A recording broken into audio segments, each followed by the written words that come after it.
Hoje, no Papo Mineiro, vamos ter uma prosa de educação continuada com a fisioterapeuta, administradora e professora Jaqueline Melo, doutoranda em psicologia pela PUC Minas, também na PUC Minas ela é mestre em administração, e é pós-graduada em engenharia de produção, cidades inteligentes e sustentáveis e também em gerenciamento de projetos. Atualmente, ela é assessora administrativa da Pró-Reitoria de Extensão da PUC Minas, coordenadora e professora do curso de especialização em gerenciamento de projetos e do curso de gerenciamento de projetos sociais do Instituto de Educação Continuada, bem como professora da PUC Minas Virtual. Então, nós vamos conhecer muito do trabalho dela e do trabalho dela, que é muito importante para esse momento. Seja bem-vinda, Jaqueline. Bom dia, muito obrigada. Que prazer estar aqui, Hernani. Primeiro, eu queria te parabenizar, né, por essa iniciativa. Eu te acompanho lá no YouTube, é uma coisa muito legal, pessoalmente e profissionalmente, né, para todos nós. Criar essa rede, criar esse vínculo com você e com seu público. Muito obrigada. É interessante porque a gente, às vezes, Minas Gerais tem tanta coisa de escondida, né? Tanto diamante, tanta pedra preciosa escondida. Então, graças a Deus, a gente tem descoberto algumas dessas, né? Isso. E poder mostrar que Gerais é uma competência muito maior do que a gente imagina. Não é? Né? E você é Mas hoje nós vamos grande conhecer a sua maestro. história, viu? E você é um grande Hoje nós maestro vamos dessa conhecer a sua história. Né? Você está fazendo um obrigada. trabalho muito interessante nessa questão da educação continuada. Então, isso nos interessa bastante. Né? Que bom. A palavra Que bom, é fico sua. feliz.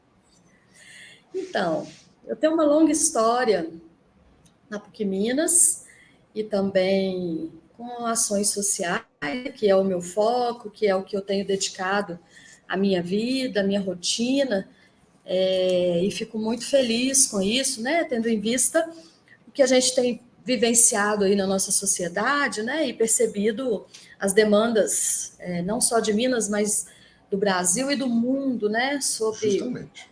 as questões sociais, especialmente referentes ao clima, ao meio ambiente, que é o meu foco, sabe? Então, vou contar um pouquinho dessa minha história, deixar aqui os meus contatos, estou aberta e disponível para quem tiver nessa vibe, nessa linha de pensamento, é muito bem-vindo, né? Bom, eu comecei a trabalhar na PUC Minas aos 17 anos, quase uma adolescente, né? Saindo da adolescência, e comecei a trabalhar na PUC, na área administrativa, e ali eu construí a minha trajetória profissional e continuo até hoje, né? Com muito orgulho, com muita alegria, e percebo que a universidade ela traz um contexto, né, e um mundo de possibilidades.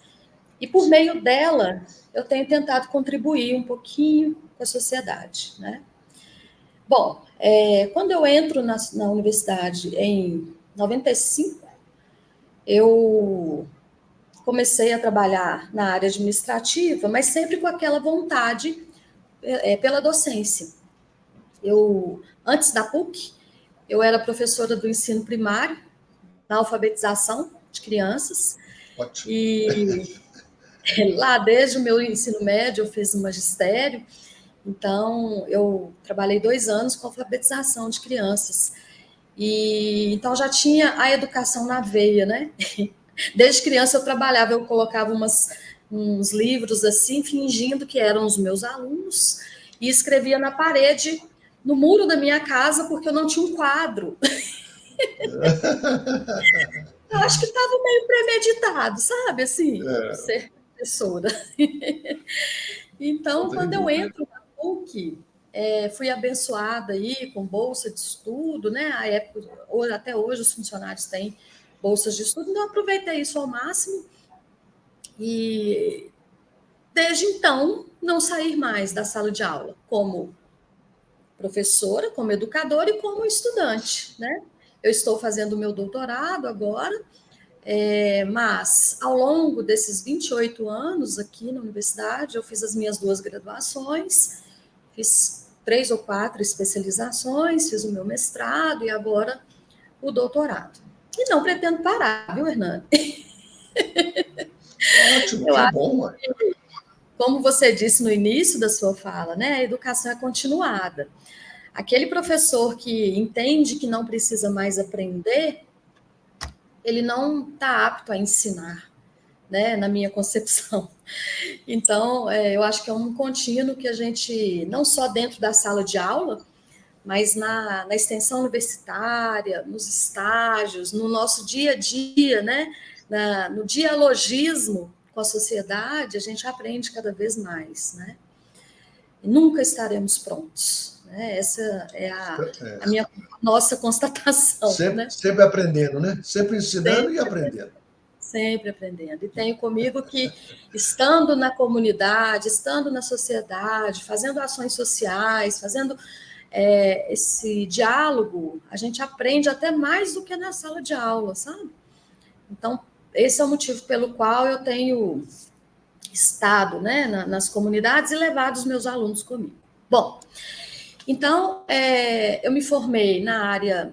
E aí, nesse contexto todo, eu fui mãe aos 18 anos, né? E aí a minha filha, ela quase que literalmente nasceu dentro da universidade, porque a minha bolsa estourou, eu estava trabalhando, né? Então, a Ana Luísa, o nome dela, ela, desde pequenininha, ela frequenta o ambiente universitário e ela hoje, inclusive, estuda aqui na PUC, né? Faz 2 cursos simultâneos. Acho que ela puxou um pouquinho a mãe, sabe? E a Acho que gente... nos puxou, viu? Acho que nos puxou. Acho que nos puxou. Sabe por quê? Eu fazia 2 cursos de graduação e um mestrado junto. Pelo amor de Deus. Então, a gente se entende. E aí, ela fica 24 horas aqui dentro também, entre um curso de manhã, um curso à tarde, estágio. E é isso, né? A gente respira esse ambiente com muito carinho, com muito orgulho. Bom, e aí eu me formei na área da saúde, né, no curso de fisioterapia, mas não atuei com a fisioterapia diretamente, mas fiz algumas ações sociais com a fisioterapia em algumas casas para idosos, com crianças. Então, assim, parece que já estava desenhado o meu futuro, e aí a gente foi caminhando, e eu acabei indo para a gestão, por já trabalhar na universidade. Na área de gestão, me formei em administração também, e o resto foram caminhos consequentes aí dessa atuação na gestão e também na extensão, né? Então, a partir do curso de administração e do mestrado em administração, e logo em seguida comecei na docência, então, apesar de ter 28 anos na universidade, eu tenho 15 de docência e também na extensão. Então, é aí que eu criei raízes, né? Desde 2016, 2017, eu propus um curso de extensão e ele foi crescendo, crescendo. Hoje ele está bem robusto, né? Em parceria com o meu orientador de doutorado. Nós temos um programa aqui na PUC que se chama Programa Sabiás, e esse programa, o Sabiás é Programa de Saberes em Inovação Social, né? Sabiás é uma alusão ao ambiente da PUC Minas no coração eucarístico, que é habitado por vários sabiás, é a ave que a gente mais vê presente aqui, não só ela propriamente dita, mas o canto dela é muito marcante aqui no campus. Então, nós batizamos o nosso programa como Programa Sabiás, e ele trabalha com comunidades indígenas, quilombolas e catadores de materiais recicláveis.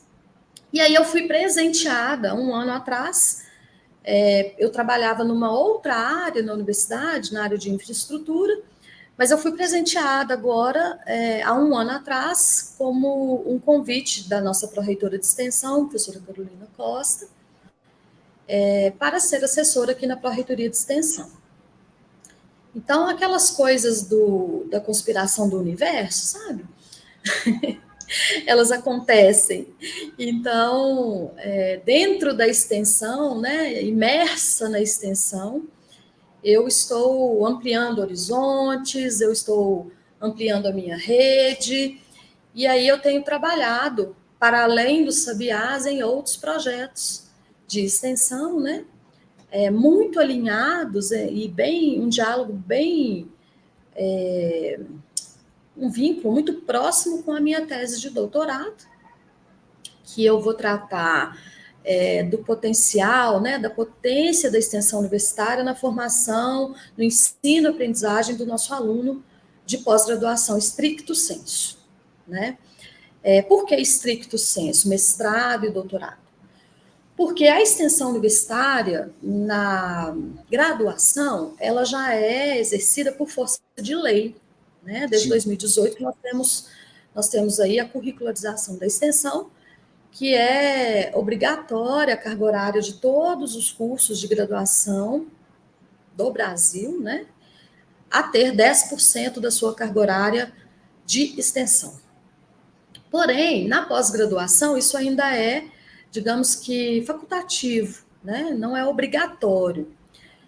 Mas, apesar disso, eu percebo, não só no meu programa, que é na psicologia, mas em todos os programas, a presença forte da extensão. E aí, quando a gente vai para o stricto sensu, a extensão universitária, ela dá as mãos, ela é indissociável já na graduação com o ensino e com a pesquisa.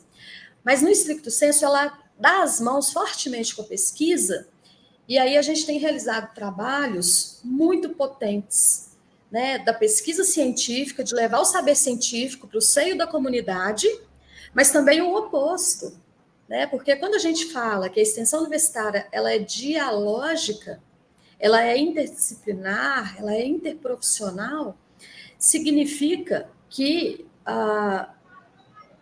o tabu de que o conhecimento científico é o válido, isso se desfaz, né? Quando a gente dialoga com a comunidade por meio da pesquisa, lá no mestrado e doutorado, a gente vê a potência que o conhecimento popular, que o conhecimento dos povos originários, que o conhecimento da nossa raiz, principalmente no Brasil, que é tão rico, né?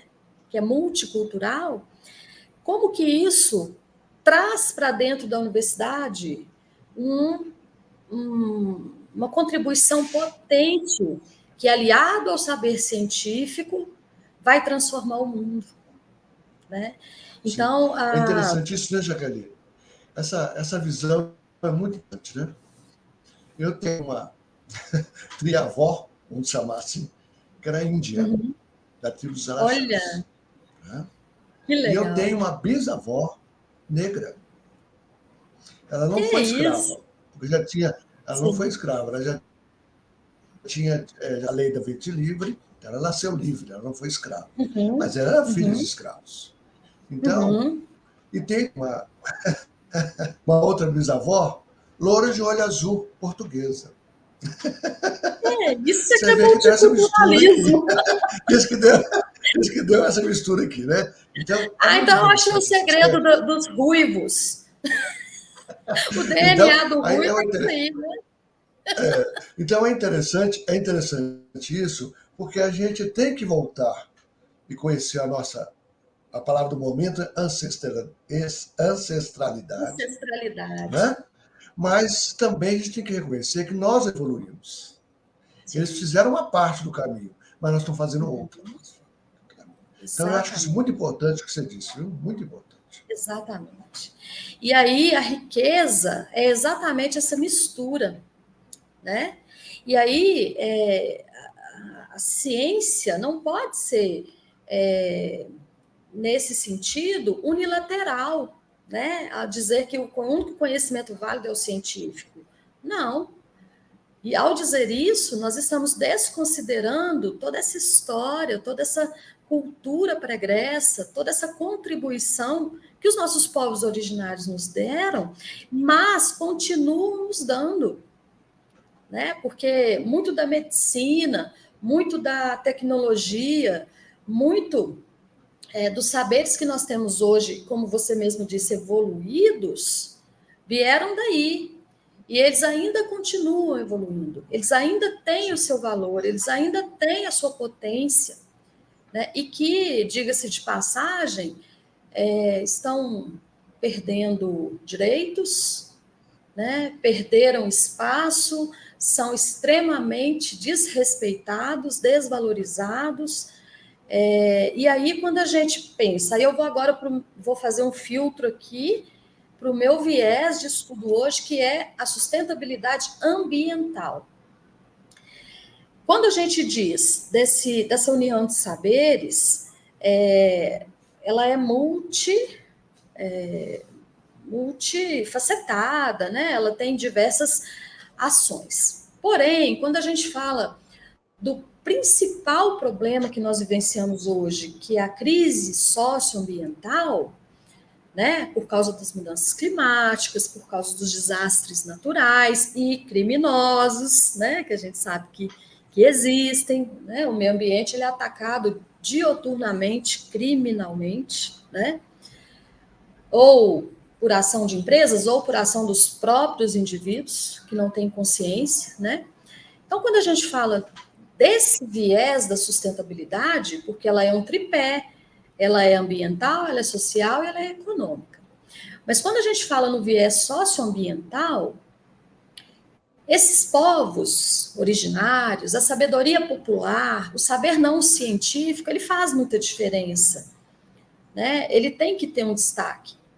Então, quando a gente fala, por exemplo, do ponto de vista da Igreja Católica, né? Agora eu estou falando do Papa Francisco, da economia de Francisco e Clara, há um destaque para esse público, né? Por quê? Porque ao destruir o meio ambiente, ao fazer a destruição da Amazônia, ao fazer a queima do Pantanal, igual a gente infelizmente tem assistido, assim, a olho nu, porque agora não é mais micro, é macro, né? Passa no Jornal Nacional. Ao fazer isso, nós não estamos atingindo aqueles condomínios de luxo lá em Alphaville, em São Paulo. Nós não estamos atingindo aqui as casas que estão protegidas lá no Belvedere, aqui em Belo Horizonte. Nós estamos atingindo os ribeirinhos, nós estamos atingindo as favelas, né? São as favelas que não têm um ar-condicionado para se defender desse calor. São os ribeirinhos que estão morrendo literalmente de fome e de falta de água no Rio Amazonas, né? Então, quando a gente pensa que se a gente desse mais voz e vez para os indígenas na Amazônia, muito provavelmente aquilo não estaria acontecendo. Muito provavelmente o Pantanal não estaria pegando. Com certeza. Com certeza. Quando a gente fala do viés ambiental, a gente pensa aí nas condições outras que talvez o nosso planeta estaria, né? E não é por meio da inovação tecnológica tradicional convencional que essa proteção estaria acontecendo, não. Pelo contrário, é ela que está promovendo essa destruição, né? E com essa fala, eu queria deixar claro aqui, né, que eu não sou radical nem extremista. Não, eu estou dizendo que tem que existir um equilíbrio, né, Hernani? Que a gente tem que, de alguma forma, descobrir uma economia mais justa, mais equilibrada, mais ambientalmente correta, né? E não só do lucro pelo lucro, porque quando a gente fala de uma economia sustentável, quando a gente fala, né, que é o que é proposto pelo Papa Francisco, né, na economia de Francisco e Clara, é uma economia que pense um pouco mais nos povos originários, que pense um pouco mais nos pobres, que pense um pouco mais na população mais vulnerável, né? Por quê? Porque a economia tradicional, que visa o lucro, ela só pensa na minoria. E a nossa casa é comum. Ela não é só da maioria que domina o lucro, né? E ao pensar somente no lucro, a indústria, ela vem fortemente a favor, né? E na contramão do que a economia sustentável preconiza, né? Então, não é isso. Eu defendo a economia sustentável e quero que a indústria se exploda. Não é isso, né? Porque muitas das vezes, quando a gente vem com um discurso sustentável, vem no bojo, no pano de fundo, né? Esse julgamento, olha lá, a ecochata, né? Gente, isso é passado, é literalmente do século passado, né? O discurso hoje, ele tem que ser um discurso equilibrado. Claro que tem que haver o lucro, claro que tem que haver indústria, claro que tem que haver o desenvolvimento, o progresso, né? E nós teremos sempre o dono do poder, o dono do capital, e sempre o operário vai ter, né? Não tem como ser diferente disso. Mas o que eu estou dizendo é que tem que ter um equilíbrio, uma consciência. Essa explanação agora última sua é muito importante, né? Porque o equilíbrio é importante, né? O equilíbrio entre homens e mulheres, né? O equilíbrio entre pai e filhos, né? O equilíbrio com o planeta, né? Porque nós machucamos esse planeta, né? Nós sangramos esse planeta. E a gente está vivendo agora as consequências, não é verdade? O indígena, as pessoas mais primitivas, não, elas trabalhavam a favor da natureza e com a natureza. A gente precisa aprender com isso. Não é fazer igual fazia, né? Mas é aprender com isso, como nós fazíamos atrás. Porque eu acho muito importante o que você está dizendo, porque não existe desenvolvimento social. Não existe. Se não tiver um desenvolvimento econômico. Quem é que paga o social? Quem é que paga o social? Exatamente. O social, para ser, vamos dizer assim, eficiente, ele tem que ter um período de fomento. Não vitalício, mas um período de fomento, que tem que ter prazo, né? Como todo projeto tem que ter prazo, tem que ter um cronograma, porque a pessoa precisa aprender a pescar o peixe. Tem que ter gestão. Não só receber. Tem que ter gestão. Então, essa gestão ela tem que ser. Isso que eu quero ouvir mais de você, dessa gestão humanizada que você tem trabalhado. Isso, pois é. Bom, na história da gestão, né, na história da administração, nós temos ciclos, né, nós temos fases da humanidade que foram fortemente marcadas aí, principalmente, né, digo que essencialmente pela Revolução Industrial, né? Que lá no feudalismo as pessoas tinham protagonismo, né? O artesão, ao dominar os meios de produção, ele era protagonista desse processo, né? Com a Revolução Industrial, ele perde esse poder, né? Os donos do capital, ao nascer o capitalismo, ele adquire aí o poder dos meios de produção e as pessoas, a grande massa, passa a ser apenas uma peça daquela engrenagem, né? O filme Tempos Modernos mostra isso muito fortemente, né? Como que o homem, aquele que era dono do meio de produção, passa a ser uma peça alienada naquele processo de produção do lucro, né? Mas, felizmente, no decorrer desse processo, principalmente a partir da teoria humanista, né, das relações humanas, vem trazendo algumas práticas, né, e os estudiosos da área vêm trazendo a importância de se resgatar o protagonismo da pessoa, né? Bom, mas agora, mais recentemente, isso tem sido muito forte, né? E as pessoas têm se tornado o foco novamente, né? Então, quando a gente fala em gestão humanizada, significa dizer, não muito inventando palavras para isso, mas significa dizer que o principal desse processo, o principal desse ecossistema são as pessoas. Por quê? Porque com o advento da internet, com o advento tecnológico, com o advento da destruição do planeta por causa de tudo isso, por causa dessa ânsia no hiperconsumismo, na hiperprodução, num produtivismo exagerado, percebeu-se que o essencial estava ficando de lado, né? A natureza cada vez mais destruída, o meio ambiente cada vez mais destruído e as pessoas cada vez mais doentes, né? A gente não tem números que se comparem, né, do passado com agora ao impacto que essa aceleração, esse hiperconsumismo tem trazido na nossa saúde mental, né? Especialmente depois da pandemia, né, Hernani? Então, assim, esse contexto, esse cenário de tecnologia cada vez mais avançada, essa aceleração, parece que o tempo está passando mais rápido, né?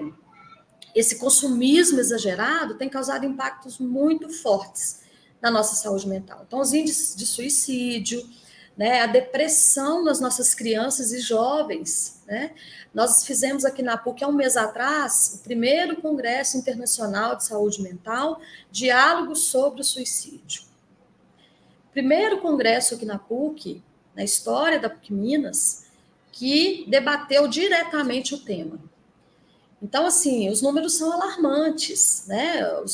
Tivemos palestrantes aqui da França, dos Estados Unidos, que trouxeram números da OMS assustadores, assim, tanto mundialmente quanto local, né? O Brasil tem um suicídio a cada 40 segundos, segundo os números da OMS.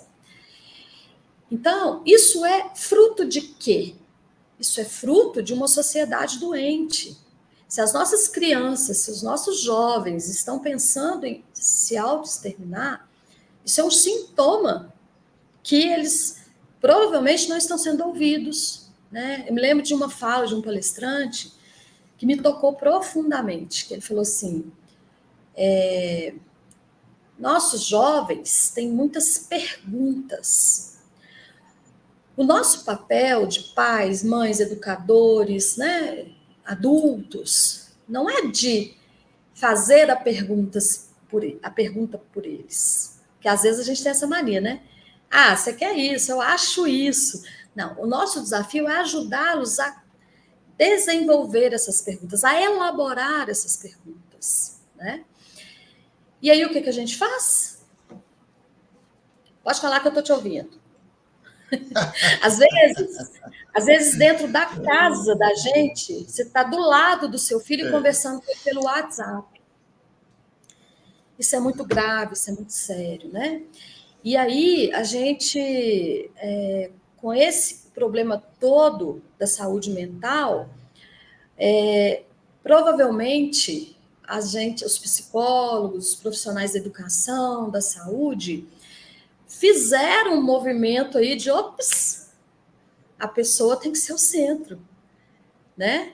Então, acredito que, por exemplo, o Papa Francisco, com a Laudato Si, que é a última encíclica dele, tenha trazido esse tema em voga, em destaque, por isso, né? O recado nada mais é do que vamos acordar, vamos proteger a natureza, vamos colocar as pessoas no centro.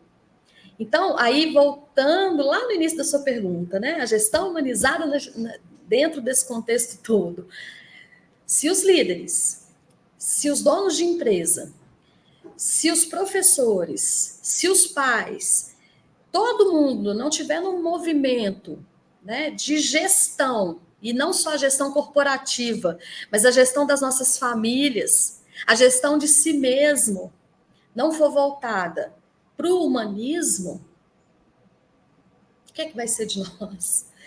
Né? Então, graças a Deus, eu tenho visto um movimento na universidade, né?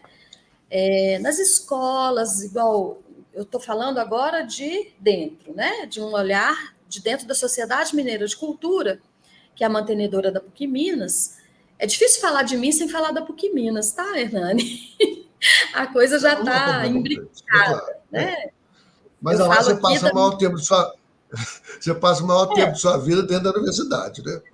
E o meu contexto é PUC Minas, né? O ecossistema PUC Minas, mas eu faço uma analogia com as outras universidades. Eu vejo a UNA, eu vejo o Pitágoras, eu vejo várias outras também dialogando, né? Porque a gente participa de congressos e tal, eventos, claro. Todas estão dialogando nesse sentido, né? De trazer o ser humano para o centro. Mas, numa percepção, aí já trago de novo a PUC Minas, Papa Francisco e a Igreja Católica, né? No que o Papa chama de ecologia integral, né? O que significa isso? Isso é um conceito que está muito pujante, assim. Ao dizer ecologia integral ou ecologia dos saberes, que vem de Boaventura de Souza Santos, vem de Edgar Morin e outros estudiosos da área, nós, seres humanos, não somos uma ilha, não estamos isolados. Daí a teoria que embasa, por exemplo, a minha tese, que é a do bem viver, de um autor que chama Acosta. O bem viver, que é você ter essa sintonia com o meio ambiente, uma vez que você é parte dele. Sim. Eu não posso Nós falar somos natureza. Nós somos da natureza também. Exato. Então, o Papa cria o termo ecologia integral nesse sentido. Eu sou parte, por isso a ancestralidade, por isso o saber popular, por isso a cultura indígena é tão importante, por motivos óbvios. Eles são os nossos povos originários. Eles viviam em sintonia com a natureza. Pelo simples fato de que se eu mato a natureza, eu me mato. Se eu não tenho meio ambiente, eu não tenho como viver. Assim, simples assim, né? Então, a ecologia integral tem esse pressuposto, né? De que se eu não tenho oxigênio, eu não respiro. Se eu não tenho árvores para me dar sombra, eu tenho aquecimento global e a consequência está aí para todo mundo ver, né? Então, a ecologia integral, quando a gente fala gestão humanizada, humanismo, o pano de fundo disso é você ter o ser humano como centro, mas você ter o ecossistema como premissa, a proteção dos animais, né, a convivência harmônica com a natureza. E aí, voltando ao que eu falei, quando eu disse do ecossistema PUC Minas, é porque nós temos o ensino superior, mas nós temos o Colégio Santa Maria, que tem a formação básica, né? Do primeiro aninho lá até o ensino médio, que também traz, né, na sua essência, a ecologia integral. Por quê? Aí também a gente às vezes fala, mas isso é óbvio, mas o óbvio tem que ser dito às vezes, né? Se eu cuido dessa criança, que aos 6 anos de idade já está aqui conosco, e eu falo de ecologia integral para ela, eu falo da importância da natureza, eu falo de reciclagem, eu falo de respeito às mulheres, enfim, tudo que a sociedade precisa trabalhar. Esse jovem vai chegar na universidade um pouco mais preparado, né? Não tem dúvida. E dentro da universidade, esse profissional continuar a dialogar sobre esses assuntos, a gente espera e partimos do pressuposto que ele vai chegar lá na sociedade um profissional melhor, um profissional mais humano, e ele, por consequência, vai ser um gestor mais humanizado, né? Vai ser um gestor mais preparado. Então, essa é a lógica, sabe? Isso, é a lógica. Isso é bastante lógico e bastante compreensível, né? Jaqueline, nosso tempo já está terminando, né? Quer dizer, já passou até um pouquinho, não quero te atrapalhar também no seu trabalho. Eu ficaria até amanhã cedo. Eu também. Aí é interessante você pensar que o Francisco de Assis, há 800 anos atrás, ele já cuidava dos animais, da natureza, já contava tudo isso, né? Que ele Sim, estava percebendo naquela hora que as coisas não estavam corretas, né? Muito interessante sim. você ler um pouco sobre E isso, né? aí, Agora, essa fala sua, eu queria só fazer um parênteses, porque é exatamente daí que vem a economia de Francisco e Clara, proposta pelo Papa Francisco, né? Mas o Papa Francisco ele propõe a economia de Francisco.